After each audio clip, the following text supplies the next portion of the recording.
What should you not frick with? Story 1. Giant Hogweed. The sap is dangerous and reacts delayed, but violently to human skin, so you may not notice exposure at first. Then this happens. And don't burn it without chemical protective gear. You don't want to breathe that into your lungs. To clarify, getting the sap on your skin makes the skin hypersensitive to sunlight. The photos of skin you posted are the result of phytophotodermatitis, chemically induced sunburn, so if you do get it on you, get out of the sun immediately. Interestingly, the same is true of lime juice. This happened to me a couple of years ago. Squeezing limes at a barbecue to make limeade. Went out in the garden for a couple of hours. 24 hours later, my hands had gone deep red and started swelling. 48 hours later, I had huge blisters and my hands looked like I was wearing thick gloves. Went away after 72 hours, but it was a nasty experience all around. Look it up. Phytophotodermatitis. Be aware. Although I knew it was dangerous, I never knew to that extent. Definitely never knew about lime juice either. That's crazy something like that can do that to you. As for looking it up, I'm kinda on the fence about it. Is this something I'm gonna regret if I see pictures of it?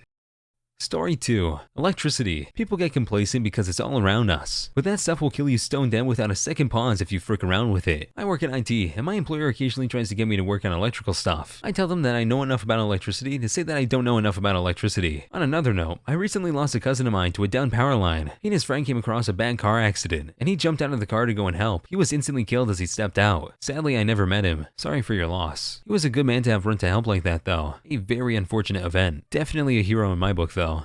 Story 3. Hippos. You will die. This reminded me of a story my dad told me. My dad grew up in rural Kenya. Once while he was swimming in the lake, he said he saw a bobbing coming towards him extremely fast. He realized it was a hippo and immediately began swimming for his life towards the shore. The hippo did not give up the chase and continued to chase him for quite a while after. When he told me this, I remember thinking, I mean, it's a hippo, what can it do? And after researching hippos a few years later, nope. I remember watching some documentary. Don't remember if it was BBC or Nat Geo or something else. But they were talking about this river and the interactions of the animals there. There was some gazelle trying to drink, but there were lions eyeing them up. However, the lions were also a little sketchy, because there were alligators or crocs in the river. Like hundreds and hundreds of crocs everywhere. Very high tension. All of a sudden, these 3 hippos walk up. One hippo goes to a croc sitting on the sand nearby, and the croc just nopes the frick out. Then the 3 hippos get in the water, and the crocs just split like Moses splitting the sea. All the crocs just get the frick out of the way immediately. Hippos were clearly the king of that river. Although I've never thought of them in that way before, they are scary powerful, and I would never want to mess with one.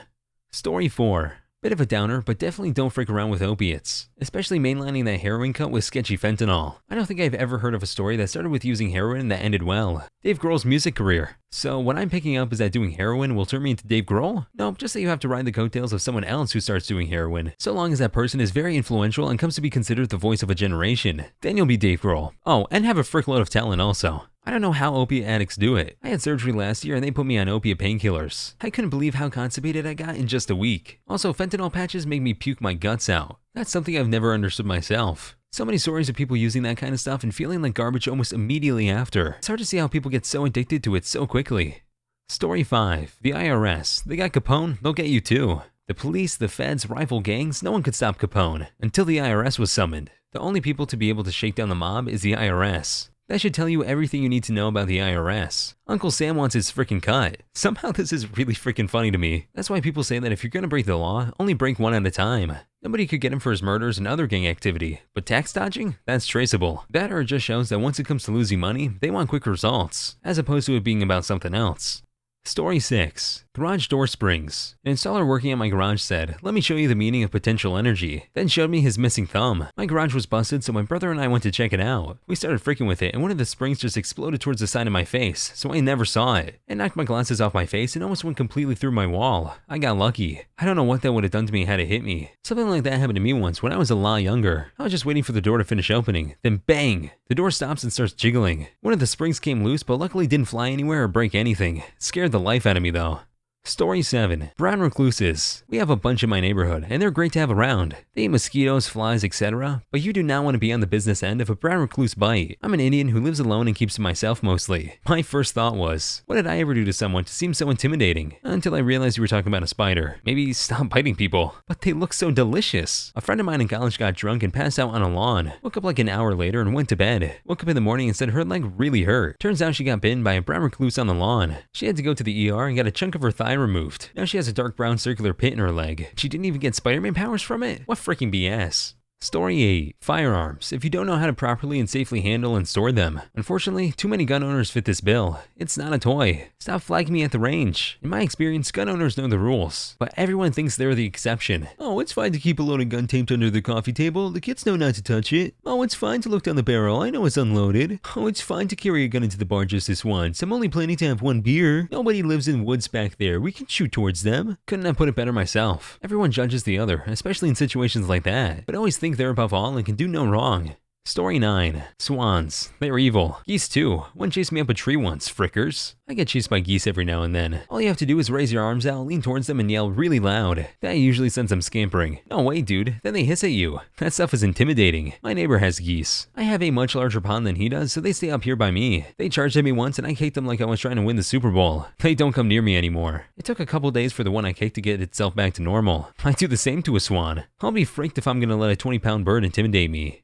Story 10. More than one condom on at a time. No, you should use 2 condoms at once. It's safer, and I'll explain how. You put on 1 condom. It's pretty safe, right? But there's always the concern of it breaking without anyone noticing, which defeats the purpose of using it. 2 condoms, there's more friction and a better chance of breaking. Sounds worse, right? Wrong. You gotta do it right. After you put on the first condom, you fill the second with ghost pepper salsa and put it over the first. This way, if either condom breaks, one of you is gonna know immediately. Welcome to Spicy Ed 101, itches. Definitely gonna try this one. Sounds like a foolproof plan. Can't see anything going wrong. Story 11. People who handle your food. I freak my waitress if I want to. You're not my boss. I'm a waiter. Even if you're an absolute jerk, I will never touch your food. And I think that applies for everyone I work with. It's like the golden rule of the job, lol. So you're telling me no one is gonna spit in my food, even if I want it? Story 12. People with face tattoos. Not because they're all intrinsically bad A's. Simply because they're obviously incapable of considering the future ramifications of their actions, i.e. killing you.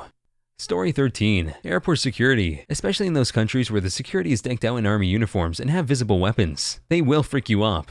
Story 14. Marcellus Wallace. Mr. Wallace doesn't like getting fricked by anyone except Mrs. Wallace. Just so I don't do it by mistake. What does Marcellus Wallace look like? Story 15. The ladies at the DMV. Not sure about other states, but in New Jersey, you do as you're told. And don't ever sass them in any way. You're just asking for trouble. The longer the nails, the less they'll tolerate. Some say their nails grow longer when they smell your fear. Story 16. If you're traveling, never frick with the locals. I've seen people pick fights with one of the locals and 10 of his buddies came out from every shop around them. I swear it's like clowns getting out of their car. Story 17. The space-time continuum. Seriously folks, leave it alone. What if I randomly end up stuck in the 1940s? Accidentally get my grandfather killed and my grandma in her grief-stricken state comes on to me, then do the nasty and the pasty. Isn't this covered in Back to the Future? Story 18. Someone with a knife. Ignore everything you've ever read about self-defense. You're gonna get cut. A lot. Not me, I'm built different. Story 19. Production servers. Hope you guys enjoyed the video. Please like and subscribe for more videos to come or else this spider will be in your bed tonight.